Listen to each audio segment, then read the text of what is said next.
नमस्कार साथियों, प्रतिभा फाउंडेशन के यूट्यूब चैनल पर आप सबका हार्दिक स्वागत है।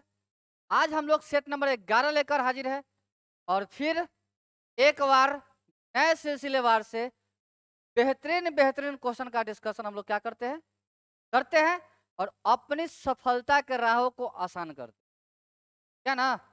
चलिए शुरुआत करते हैं हम लोग। आप लोग भी सुनिएगा और आवश्यकता पड़ी तो लिखिएगा भी। ठीक है, जहाँ लगेगा कि ये हमें नहीं आता है वो सब आप लोग लिखिएगा और जो बातें आपको आती है उसका रिवीजन हो जाएगा आपको। चलिए, पहला सवाल है, गाय का दूध पीला नहीं होता है? गाय का दूध तो पीला होता है, लेकिन ये आंसर नहीं है। का पूछने का सेंस क्या है ऐसे समझिए। पहली बात है कि ये गलत है, पीला तो होबे करता है। थोड़ा सा मार्कर चुन लेते हैं ताकि ठीक ठाक चले। लाइन नहीं है तो वो लाइट नहीं जल पा रहा है। और इतना से काम चलाते हैं हम लोग, दिख जाएगा। और आप लोगों को मटेरियल दिख रहा है ना, कंटेंट दिख रहा है ना, बात खत्म है। कंटेंट से मतलब है हम दिखे चाहे ना दिखे, हम तो ऐसो भूतहा लड़का है ना। चलिए, देखो, अपनी बेइज्जती करवाना भी ना कला है। ये सबके कलेजा में दम नहीं होता इस काम के लिए। आजकल लोग इज्जत कमाने के लिए सब काम कर रहा है। एक शिक्षक और एक नेता, ऐसे दो पर्सन है जो अपने बेइज्जती करवा के आप लोगों को हंसाता है। जो क्या करता है, अपनी बेइज्जती तो करवाता है और आप लोगों को इंटरटेन करता है, हंसाता है। और हंसाना आज के दुनिया में बहुत मुश्किल काम है, क्योंकि रुलाने वाले तो बहुत मिलेंगे, हंसाने वाले बहुत कम लोग मिलेंगे, नहीं। तो इसलिए हंसाना बहुत मुश्किल काम हो गया है। इतना बिजी हो गया है लोग, इतना व्यस्त हो गया, इतना टेंशन लोगों के पास हो गया। आजकल शॉर्ट वीडियो का जमाना आ गया। इंटरटेनमेंट खोजने के लिए आजकल लोग, पहले हम लोग क्या करते थे, पूरा पूरा फिल्म देखते थे, उसमें से कुछ बिंदु पर हंसते थे। अब ऐसा नहीं है, अब शॉर्ट वीडियो का जमाना हो गया है। स्क्रॉल कीजिए और अगर खराब वीडियो है जिससे हंसी नहीं आएगा, तुरंत स्किप। और जैसी कोई कॉमेडी टाइप का आया उसको आराम से देखने लगते हैं। नहीं, तो जमाना जो है इंटरटेन खोज रहा है। तो जो लोग शॉर्ट वीडियो पर काम करते हैं, बनाते हैं, सोचिए कितना मुश्किल से वो काम करते होंगे, बनाते होंगे। कितने लोग अपने देश की चर्चा कर रहे हैं, अपने देश में कितने लोगों की जो मौत है केवल और केवल शॉर्ट्स वीडियो बनाने के चक्कर में हो गया। समझे, बहुत लोगों का एक्सीडेंटल मौत हुआ है शॉर्ट्स वीडियो बनाने के चक्कर में। इसका भी आंकड़ा भारत सरकार देगा तो आप लोगों को इस बात का पता चलेगा कि अगर आप लोगों में से भी कोई बनाता है क्या, अगर बनाता है तो क्या कीजिएगा, थोड़ा सा संभल के, कोई गाड़ी पर से कोई स्टैंड ना कीजिए तो अच्छा रहेगा। बीच सड़क पर स्टैंड नहीं कीजिए, ट्रेन में, चलते ट्रेन में स्टैंड नहीं कीजिए, पेड़ पौधा पर चढ़ कर, नदी तालाब में तैरने के समय स्टैंड नहीं कीजिए। ये सब शॉर्ट वीडियो का हिस्सा नहीं है। जिंदगी जोखिम में डालकर किसी को हंसाना ये सही नहीं है। ठीक है, चलिए खैर हम लोग बात करेंगे उस पर भी विशेष। अभी क्लास कर लेते हैं और लिखना चालू कीजिएगा। आपको बता दे, दूध जो होता है, दूध चाहे दूध किसी का हो, एक बार होता है उजला, और उजलापन जो होता है इसमें एक होता है पीला। तो दूध का पीला रंग केसीन के कारण होता है, जबकि उजला कैरोटीन के कारण होता है। ये दोनों प्रोटीन है, ये दोनों क्या है, प्रोटीन है। आपको बता दे, बच्चा जो छोटा इंसेक्ट होता है, नवजात बच्चा के अंदर दूध को पचाने के लिए रेनिन एंजाइम काम करता है। दूध के पाचन के लिए, दूध के पाचन के लिए रेनिन, कौन सा एंजाइम, रेनिन एंजाइम सहायक होता है या सहायक होता है, ठीक है। सहायक दूध के बारे में और बातें बताते। गाय का दूध पतला होता है। आप लोग गांव देहात में सुनेंगे कि बच्चा को गाय का दूध पिलाइए। गाय के दूध जो होता है वो पतला होता है और भैंस का दूध मोटा होता है फैट्स के हिसाब से। हाँ, तो गाय के दूध क्या होता है? पतला होता है। तो गाय के दूध पतला वसा का होता है, मतलब पतला होता है। पतला होता है। अब पतला कब होगा? जब उसमें वसा की कमी होगी। वसा की कमी, तो वसा की कमी होगी तो क्या होगा? पतला होगा। ठीक है। भैंस के दूध मोटा होता है क्योंकि उसमें ज्यादा फैट्स होता है। बकरी के दूध बच्चों के लिए ज्यादा लाभदायक है क्योंकि बकरी के दूध में रोग प्रतिरोधक क्षमता अधिक होता है। लिखते चलिएगा ये सब पॉइंट्स या जानकारी ले लीजिए। बकरी के दूध में रोग प्रतिरोधक क्षमता अधिक होता है, इसलिए अगर माँ के दूध से बच्चा का पेट नहीं भरता है तो बकरी के दूध पिलाने की कोशिश कीजिए। बकरी के दूध का रोग प्रतिरोधक क्षमता अधिक होता है। वह बच्चे को अंदर इम्यूनिटी को बढ़ाता है, रोग प्रतिरोध अधिक करता है। ठीक है। चलिए आगे कुछ और बातें जो है दूध से संबंधित बताते हैं। एक ऑपरेशन आया था, operation flood. Operation flood, flood मतलब होता है बाढ़। ये जो है गुजरात से शुरुआत हुआ तो ऑपरेशन फ्लड। चौथी पंचवर्षीय योजना कब? चौथी पंचवर्षीय योजना, वर्षीय योजना 1970 के बाद ये ऑपरेशन चालू हुआ था। इसको चालू करने वाला कौन था? तो इसे चालू करने वाला था राष्ट्रीय डेयरी, राष्ट्रीय डेयरी अनुसंधान संस्थान, अनुसंधान संस्थान। और इसका हेडक्वार्टर जो है, मुख्यालय हेडक्वार्टर, ये आपको मिलेगा करनाल में। करनाल, और करनाल आपको पड़ेगा हरियाणा में। कहाँ पड़ेगा? हरियाणा। तो ऑपरेशन फ्लड जो है, श्वेत क्रांति जिसको बोलते हैं, इसका जनक वर्गीज कुरियन को माना जाता है। किसको जनक किसको माना जाता है? वर्गीज कुरियन। और गाय के बारे में कुछ बातें बता देते हैं। गाय के 3 नस्ल सबसे अधिक दूध देता है। तो आप लोग लिख लीजिएगा गाय के बारे में। यह है गाय, यह है उसका नस्ल, गाय का नस्ल। तो गाय के नस्ल में 3 प्रकार के नस्ल है, 1 2 3। पहला नस्ल का नाम है गिर। इस प्रकार के जो गाय है एक दिन में 50 से 60 लीटर तक दूध दे सकता है, अगर इसे सही से खिलाया पिलाया जाए तब। इसका थन बहुत बड़ा होता है, इसका शरीर में मांस भी बहुत अधिक होता है, इसका वजन भी बहुत होता है, इसका लंबाई भी बहुत होता है। और खास बात यह है कि जो गिर है गुजरात का हिस्सा है। ये गुजरात में अधिकांश पाया जाता है। गुजरात के अलावा ही मध्य प्रदेश में भी पाया जाता है। दूसरा है लाल सिंधी गाय, लाल सिंधी। लाल सिंधी गाय का जो नस्ल है ये आपको मिलेगा कहाँ, हम बता देते हैं। ये आपको करनाल में मिल जाएगा, करनाल हरियाणा।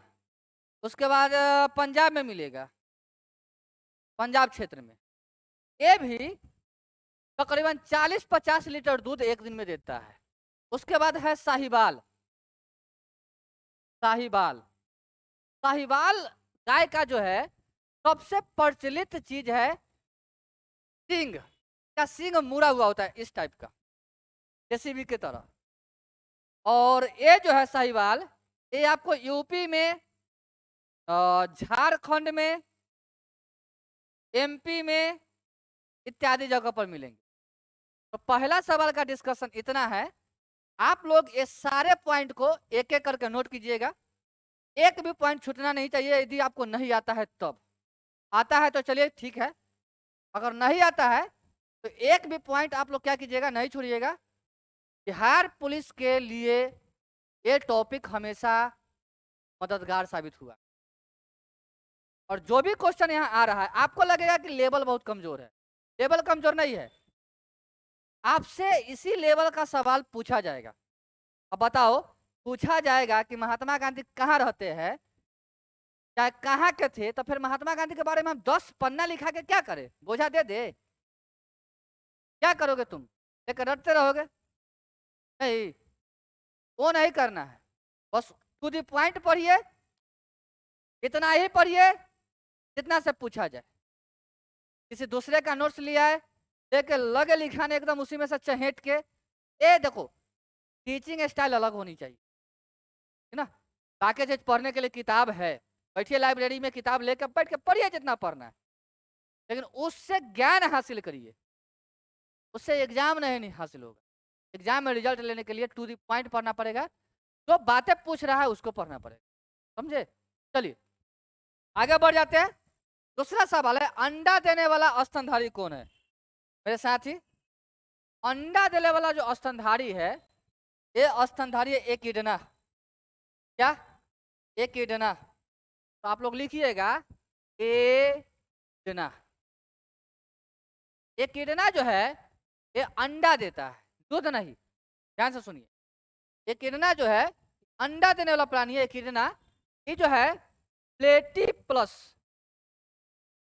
प्लेटिपस या प्लेटिपस, प्लेटिपस कैटेगरी में आता है।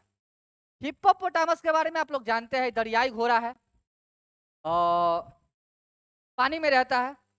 उसके बाद गिब्बन, गिब्बन जो है एक प्रकार के प्राइमेट है, एक प्रकार के प्राइमेट है, जिसमें बानर, बंदर, चिंपांजी, ये तीनों प्रकार के गुण होते हैं, इसीलिए गिब्बन को मानव का हम शकल कहा जाता है। मानव का हम शकल मतलब मनुष्य जिस शकल में बना है उसी शकल में गिब्बन का संरचना बना हुआ है, और उसकी हरकतें भी मानव की तरह सेम है। पानी की व्यवस्था करो तो थोड़ा सा कहीं से, उसी प्रकार से, ठीक ना। ए ऑप्शन तो बेवजह है। आगे बढ़ जाते हैं। आप लोगों को इसमें कहीं दिक्कत होगा तो बताइए। बड़े सवाल नंबर 3, थोड़ा सा फास्ट फास्ट करते हैं। है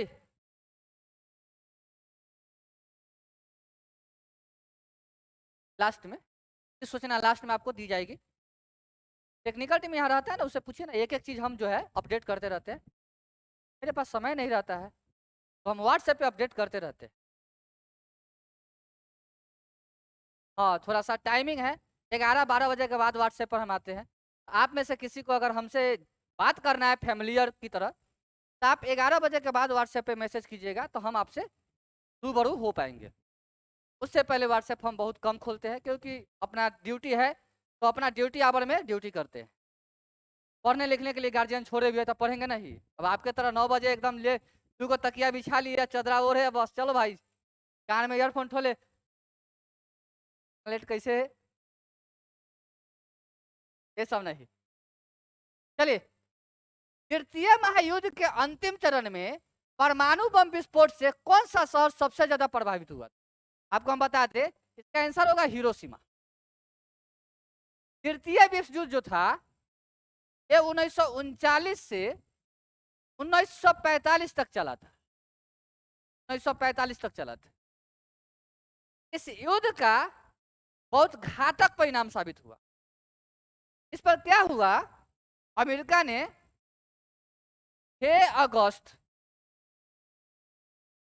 1945 और 9 अगस्त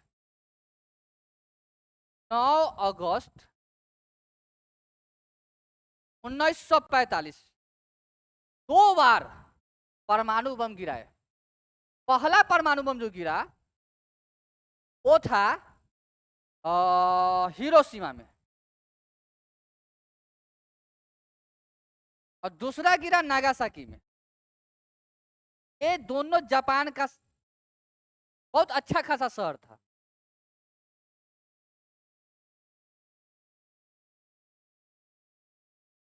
इस का नाम जो था लिटिल बॉय था। इसमें जो परमाणु बम गिरा इसका नाम लिटिल बॉय था, और इसका था फैटमैन। इसमें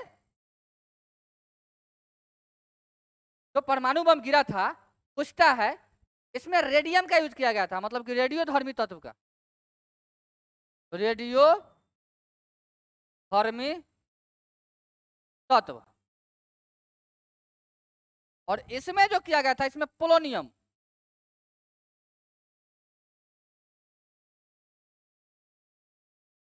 पोलोनियम तत्व का यूज किया गया था। ठीक है, तो 1945 के समय जो घटना हुई अमेरिका के माध्यम से वो बहुत ही निंदनीय घटना थी, और इस घटना से सीख लेनी चाहिए।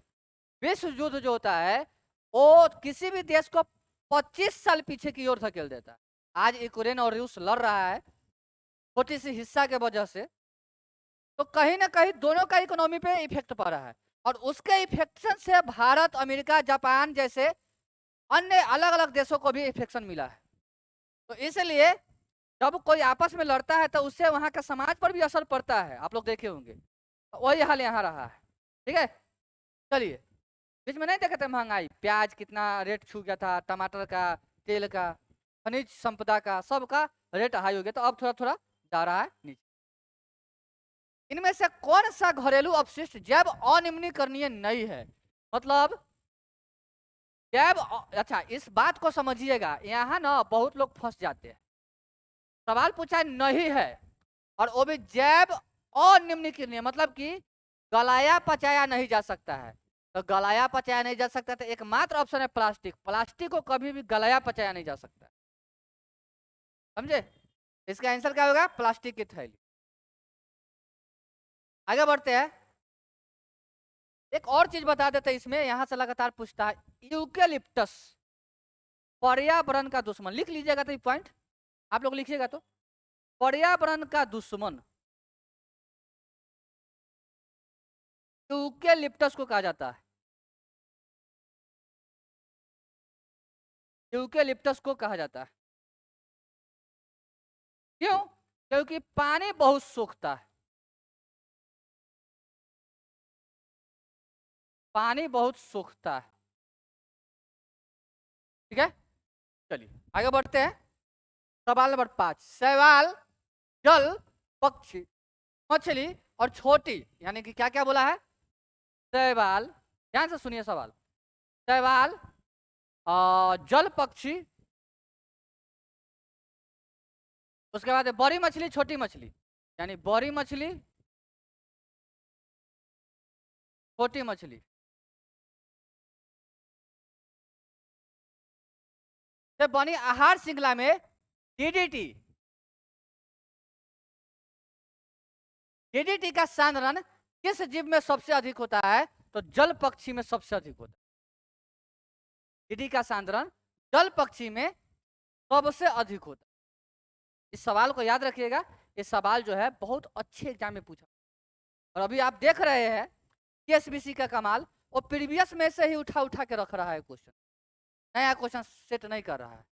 तो आप लोग चिंता नहीं कीजिए, ज्यादा मुश्किल नहीं होगा इस बार रिजल्ट पाने में, यदि आप शिद्दत से 12 घंटा पढ़ रहे हैं तो।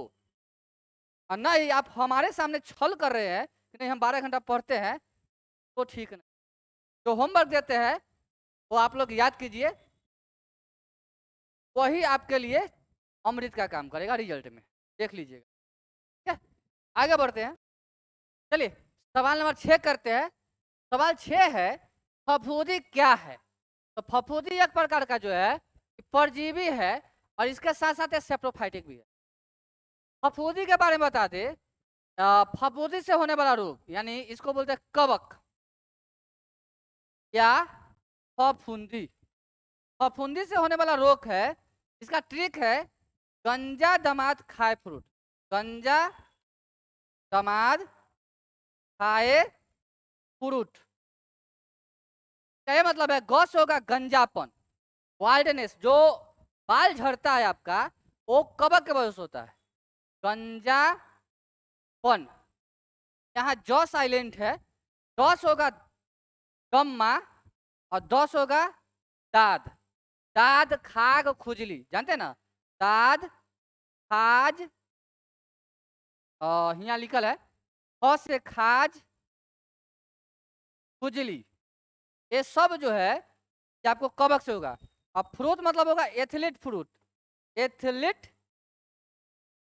एथलीट फ्रूट मतलब हाथी पाव, हाथी पाव जो हो जाता है, फाइलेरिया, ये सब कबक से होने वाला रोग है। आगे बढ़े, लिख लिया आप लोग? चलिए, सवाल है एडिटिव भोजन में होता है, एडिटिव भोजन क्या होता है? एडिटिव भोजन जो होता है ये जो होता है एक प्रकार का स्वस्थ या वसा, वसा निम्न भोजन, मतलब इसको संतुलित भोजन भी कह सकते हैं, संतुलित भोजन, संतुलित भोजन। और संतुलित भोजन खाएंगे तो हमको क्या होगा, रोगनाशक एवं खनिज दोनों इसमें लगेगा। क्या होगा? दोनों लगेगा। आगे बढ़ते हैं, किस पदार्थ के परिवहन के लिए पौधों को ऊर्जा चाहिए? खनिज। खनिज को पहुंचाने के लिए पौधा को क्या चाहिए? ऊर्जा चाहिए मेरे साथियों। ठीक है, आप लोग नोट कीजिए साथ साथ।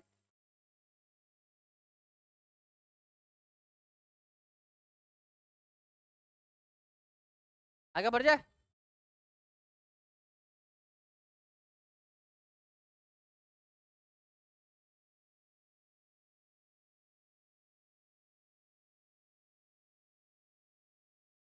गर्मी बहुत है, लाइट नहीं,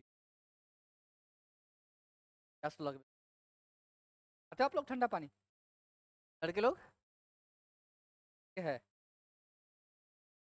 आना तो लोग बैग लाती, इतना बड़ा बैग लाती, एक बोतल फ्रिज का पानी नहीं ले सकती है। इससे पहले का जो बैच था वो लोग पानी लाती थी, बड़ा प्यार से पिलाती थी, फिर याद करते हो सबको, से नहीं है। चलिए, खैर आप लोग भी कुछ ऐसा कीजिए। आगे बढ़ते हैं, एक अवतल लेंस, तो अवतल लेंस के लिए वस्तु की दूरी देखो, अवतल लेंस होगा ना, अवतल लेंस, इसमें फोकस, प्रतिबिंब दूरी, वस्तु दूरी, त्रिज्या, क्षमता, और कुछ बचा क्या? इधर लिख देते हैं, अवतल लेंस में फोकस, प्रतिबिंब दूरी, पहले वस्तु दूरी, प्रतिबिंब दूरी, त्रिज्या, क्षमता, मैग्निफिकेशन, सब के सब नेगेटिव होता है अवतल में। अवतल में ये तो नेगेटिव होबे करता है, ये जो है ना कभी पॉजिटिव भी होगा कभी नेगेटिव भी होगा, ये डिपेंड करेगा अवस्था पे कि दर्पण के ऊपर रखल है कि ये पर रखल है वस्तु, इस पे डिपेंड करता है। ये हो नेगेटिव, ये भी नेगेटिव, और ये भी नेगेटिव, इसका मतलब समझ रहे हो ना? फोकस लिख लेना, वस्तु दूरी, प्रतिबिंब दूरी, त्रिज्या, क्षमता, आवर्धन, इतना ही होता है। अगर अवतल की बात करें, अवतल की, तो अवतल की, अवतल नहीं उत्तल की, ऐसा लेंस में, कहा लेंस में, तो देखो फोकस, प्रतिबिंब दूरी, वस्तु दूरी, त्रिज्या, क्षमता, मैग्निफिकेशन, ये सब पॉजिटिव होता है। क्या होता है? सब पॉजिटिव होता है। ये जो है ये नेगेटिव और पॉजिटिव दोनों होता है, और ये तो वास्तविक में नेगेटिव होता है, ये पॉजिटिव होवे नहीं करता, और ये पॉजिटिव होता है। ये बातें आप लोग याद कीजिएगा, इसका आंसर होगा ऋण। ठीक है, एक साथ इतना कंसेप्ट ये सब सजा के रखा हुआ रहता है, इससे पहले कहीं नहीं मिला होगा पढ़ने के लिए।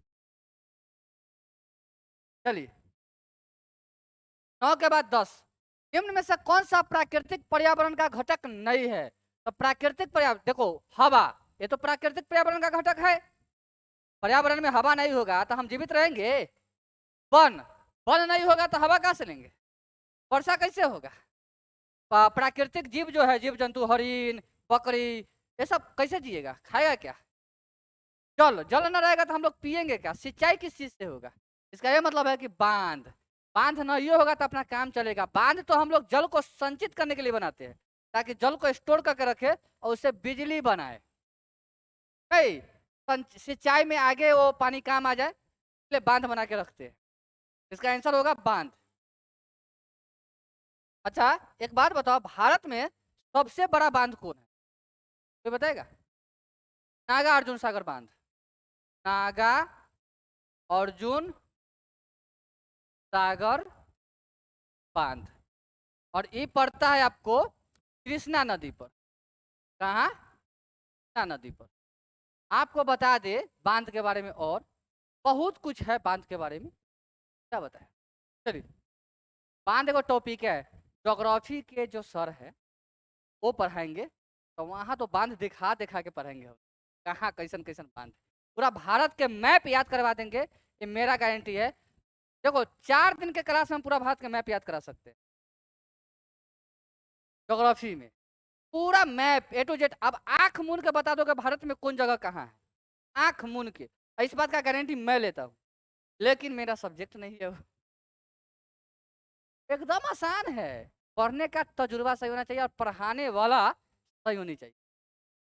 अब जो शिक्षा को बिजनेस बना के रख ले होगा, उसको खुद नहीं आता होगा, लेकिन कहीं से लिख ला के लाया, कहीं से लिखल लाया, रख लिया लेक्चर बॉक्स में, लिखना स्टार्ट कर देगा, तो आपको ज्यादा दूर तक नहीं पहुंचा पाएगा, क्योंकि उसके पास अपना टेक्निक नहीं है, दूसरे के टेक्निक को आपके टेक्निक में घुसेड़ रहा है। समझे? हाँ, ये परेशानी का विषय बन रहा है आज का शिक्षा में। शिक्षा का लेवल में गिरावट आने के पीछे का रीजन भी ये रहा है मेरे समझ से। हाँ, तो खुद का टेक्निक याद कीजिए, दीजिए बच्चा को जुगाड़ जिसको, ताकि एग्जामिनेशन हॉल में उसको दाएं बाएं नहीं हो आंसर, ताकि एग्जामिनेशन हॉल में आधा वाइंड वॉश हो जाता है। पर्यावरण के जैविक एवं अजैविक घटकों के अंतर संबंध को पारिस्थितिकी कहते हैं। इसका जो है, इस शब्द का बारे में एजी टांसले पहले बताया था। एजी टांसले ठीक ना? इसमें मरा हुआ, जिंदा सब आता है।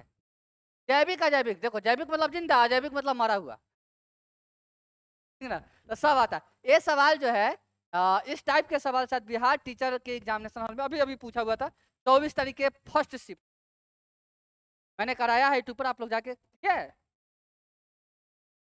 हाँ, मेरा वीडियो तो हर हाल में देख ही लीजिए, अन्य तो बहुत पछताओगे। ग्रेफाइट के पेंसिल का प्रयोग किया जाता है, यह कागज को अंकित करता है इसलिए। हालांकि ग्रेफाइट कार्बन का प्रूफ है, सही है, लेकिन पेंसिल के रूप में यूज इसलिए करते हैं क्योंकि यह कागज पर क्या करता है, चिन्ह छोड़ता है, तब ना लिखते हैं। बचपन में लोग पेंसिल से लिखते थे ताकि हैंड राइटिंग अच्छा बने। आज हैंड राइटिंग ऐसा बना लिए कि डॉक्टर बन गए हम लोग। तो मजे में ना आता था, टीचर क्या करता था, सुलेख देता था। सुलेख मतलब एक लाइन लिखो, लिखना। सरकारी स्कूल में तो लिखना प्रसिद्ध है, लिखना। कहानी लिख के लगेगा देख के, कविता लिख के लगेगा देख के, ताकि हैंड राइटिंग अच्छा बने। ऐसे एक बात जान लीजिए, महात्मा गांधी जो बोले थे, एक शिक्षित इंसान का पहचान उसका हस्ताक्षर है। अगर उसका हस्ताक्षर बहुत अच्छा है तो वो बहुत अच्छा शिक्षित। इसलिए, लेकिन कंपटीशन में हैंड राइटिंग का कोई मायने नहीं है, क्योंकि वहां तो लिखना है नहीं, वहां तो ABCD में से हलेली मार देना है क्लास रद्द करा देते, हो गया बहुत। एक इलेक्ट्रॉन का भार एवं आवेश होता है 1/18। 1/18 वा प्रोटॉन का भार तथा ऋण। ये ऋण होता है, इलेक्ट्रॉन क्या होता है आपको पता है? ऋण, इलेक्ट्रॉन क्या होता है? ऋणात्मक। प्रोटॉन क्या होता है? धनात्मक। और न्यूट्रॉन को होता है न्यूट्रल। ये जानते हैं आप लोग। अगर इलेक्ट्रॉन पॉजिटिव हो जाए, ध्यान से सुनिए, यदि इलेक्ट्रॉन पॉजिटिव हो जाए तो इसको बोलते हैं पॉजिट्रॉन। क्या बोलते हैं? पॉजिट्रॉन। और इसका खोज एमुंडसन किया था। ये बहुत बार पूछल है, समझे? उसके बाद आपको एक बात और बता दे, न्यूट्रिनो, ये लिख लेना तू लोग। न्यूट्रिनो की खोज पाउली किया था। और आपको बता दें मेसोन के खोज युकावा किया था। कौन किया था? युकावा। दिक्कत आप जानते हैं कि पदार्थ के 5 स्टेट होता है, ठोस, टर्ब, गैस, प्लाज्मा और बोस आइंस्टीन। नहीं, हिग्स बोसोन नाम का एक पार्टिकल था, उसका खोज सत्येंद्र नाथ किया था, जो भारतीय वैज्ञानिक था। हिग्स बोसोन कौन किया था? सत्येंद्र नाथ। सत्येंद्र नाथ भाई भारतीय वैज्ञानिक थे। चलिए आगे बढ़े। 1 बिलियन जिसका pH 3 है, अगर जिसका pH 3 होगा, पूछ रहा कि OH क्या होगा, तो आप जानते हो कि OH माइनस जो होता है वो 10 के पावर माइनस 14 होता है। कितना होता है? 10 के पावर माइनस 14 होता है। जबकि pH का मान जो है ये आपको दे चुका है, मतलब आप समझते हो कि pH प्लस OH, यानी कि H जो होता है pH, इसका फॉर्मूला होता है H प्लस आयन और OH माइनस आयन। ये जानते हैं या नहीं जानते? आप लोग जानते ही होंगे से। आप pH का मान रख सकते हैं 3 और H प्लस आयन निकालने के लिए OH माइनस आयन रख सकते हैं 10 के पावर माइनस 14, और ये 3 नहीं है, 10 के पावर जो है 3। अब इसका कैलकुलेशन आप लोग करोगे तो इसका आंसर जो है आपको 10 के पावर माइनस 11 मिलने वाला है। और थोड़ा सा कहता पता है कि हमारा मैथ होता आता नहीं है, 20 तक पहाड़ा नहीं याद है हमारा, हम कहाँ से कैलकुलेशन करके देंगे। इसलिए आप लोग कर लो, अब मिला कर देखना आपको आता है कि नहीं आता है, और न आएगा तो कमेंट बॉक्स में बताना कि सर नहीं आया। हम जानना चाहते हैं कि तुम में से कौन कितना जानकार है मैथ के एरिया में। चलिए, ब्यूटेन तथा आइसोब्यूटेन ये समायब है, अप्रूप नहीं है भाई। क्लियर? ट्रिपल एंटीजन क्या है? ट्रिपल एंटीजन जो होता है डीपीटी है। क्या है? डीपीटी, यानी डिप्थीरिया, परट्यूटिस, टिटेनस। डिप्थीरिया, परट्यूटिस। देखो हमारा हिंदी ना नहीं आता है, ठीक ना। टिटेनस, ये मेरा दिक्कत हो रहा है बहुत ज्यादा। तो ये ट्रिपल एंटीजन है, तो लिख सकते हैं। अच्छा, डिप्थीरिया ऑप्शन में है, टिटेनस है, और परट्यूटिस का मतलब होता है काली खांसी। इसका आंसर क्या होगा? ले लो। सीड्स क्या है मेरे? ठीक है, मुरब्बा। सीड्स क्या है ये बताते हैं। आप लोग ये नहीं समझना कि सीड्स जो है वो बीज है, यहाँ सीड्स का मतलब बीज नहीं है, ठीक ना। अब तू लोग तो हो सूखे हुए मुरब्बा, कुछ ना कुछ तो मार ही देगा, और उसके बाद क्या करेगा? मरवा लेगा और जल जाएगा बुरा में। और बैठ के ओहे ले लो पुदीना, ले लो पुदीना, पुदीना का दुकान खुला, और जितना तोरा छोरा है ओकरा गली में है अपन जो है ठेला लेके जाना, इंतजार करना। वहे फिर वहे कहेगी एक्सक्यूज मी भाभी तनका सा नीचे से आती हूँ ना, आज के लिए इतना काफी है। सुने कि नहीं सुने गाना? ट्रेंडिंग में है आजकल। नहीं सुनते आप लोग? शरीफ घर से है भोजपुरी, आप लोग नहीं सुनते? शरीफ घर से है, हम लोग सुन लेते हैं, क्या करे। हमारे यहाँ का गाना है, कोई बजाता है तो सुन लेते हैं, कनमा मून के थोड़े चलेंगे शहर में मार्केट में। अब बजाइए देता है कोई, और शादी ब्याह में तो कनमा बजबे करेगा। तो इसका आंसर है एड्स की औषधि है, ठीक है। अर्जुन एक प्रकार का पेड़ है, अर्जुन, वो बीपी यानी ब्लड प्रेशर का औषधि है।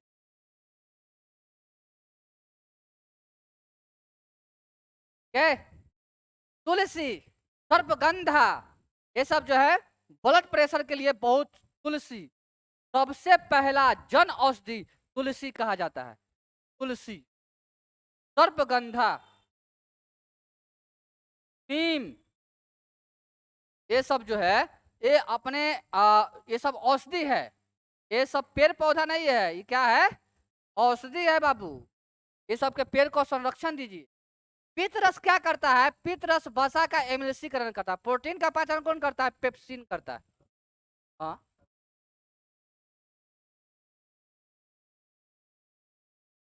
कहाँ कौन एग्जाम में? अमीन के बाद में बात करते, 5 मिनट में बात करते। क्वेश्चन पूछता है, हाँ तो इसलिए तो बता दिए, क्वेश्चन पूछता है बहुत जगह। हमरा लगता है कि पर्यावरण के दृष्टिकोण से बहुत बेहतरीन क्वेश्चन है। सर्पगंधा, अर्जुन, ये सब रेलवे ग्रुप डी कई बार क्वेश्चन पूछा है इसको। हाँ हाँ, एंटीनिल किस ये प्रयोग में लाते हैं? एंटीनिल का प्रयोग रक्तचाप के लिए करते हैं। पूछता है तब तो बताते हैं। इस बार बिहार टीचर के एग्जामिनेशन हॉल में क्वेश्चन एकदम भिड़ा दिए। तो सीजीएल, सीजीएल का जो लेवल है ना साइंस का, वो बहुत तंका सा बहुत अटपटा कर दिया, बहुत अटपटा कर दिया। क्वेश्चन है, अगर करना चाहते हैं अगर आप तो हम करा देंगे, लेकिन बिहार पुलिस के लिए मददगार है, तो हम बिहार पुलिस में उसको हम ना चाहते कि इंक्लूड करें, तो इसीलिए हम इसको रख रहे हैं। उसका स्पेशल जब एसएससी की तैयारी करवाएंगे किसी, तो उसका स्पेशल रखेंगे, क्योंकि हमको खुद करना है, हम उसका खुद अथी है, भुक्तभोगी है, हमको वहीं पे ड्यूटी करना है, उसके अलावा तो हमको कहीं करना है नहीं, या तो एसएससी न तो रेलवे। हो गया, लास्ट क्वेश्चन है गति के सूत्र। गति के 3 सूत्र, एक होता है v बराबर u प्लस ए टी, ठीक ना, इसको बोलते हैं प्रथम सूत्र है, गति का फर्स्ट लॉ है। सेकेंड होता है सेकेंड होता है s बराबर Q T plus half A T square, इसको सेकेंड कहते हैं। और थर्ड होता है बी स्क्वायर बराबर में क्यू स्क्वायर प्लस एस, ये कैमा होता है, थर्ड होता है। तो दिक्कत किसी को? अब हमसे पूछा क्या है कि इसमें एस जो है, एस का क्या मतलब है? तो एस का मतलब है विस्थापन। एस का मतलब क्या है?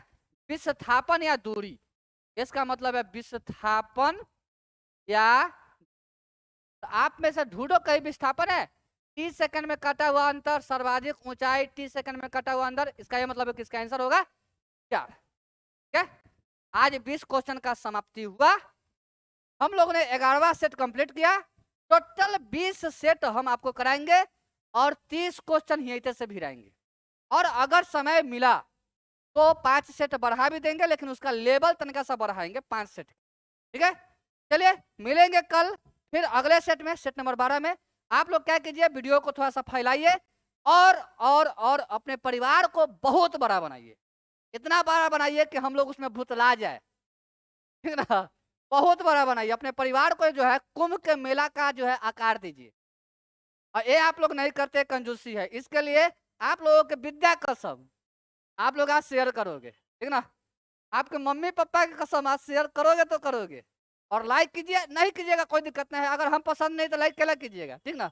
जिसको पसंद आते वो लोग लाइक कीजिए, जिसको पसंद नहीं आते लाइक नहीं कीजिए, लेकिन शेयर जरूर कीजिए, पसंद आए चाहे ना आए, ये आपको करना पड़ेगा। और देख लड़का बात थोड़ा सा कम बता रहे हैं, तो लोग तो साथी है, तोहर से कोकर बाली के कसम है, अगर तो नहीं किया ना तो रक्षाबंधन के दिन बनवा देंगे राखी। ऐसा मंत्र बांधेंगे उसके दिल में आएगा कि इसको राखी बांध देंगे। तो देखो मेरा ना शराप लग जाता है, क्या कि हम पैदाइशी उल्टा है, ठीक ना। एक तो पैदाइशी उल्टा है और दूसरा क्या है, बाबा बने हुए, अभी शादी भी किए नहीं है, तो हमर जल्दी लगेगा। तो इसलिए तू लोग क्या करो, शेयर करो और कम से कम 50 को सब्सक्राइबर बढ़ाओ 1 से 2 दिन के अंदर में। चलो मिलते हैं, धन्यवाद बहुत बहुत, bye bye, love you all.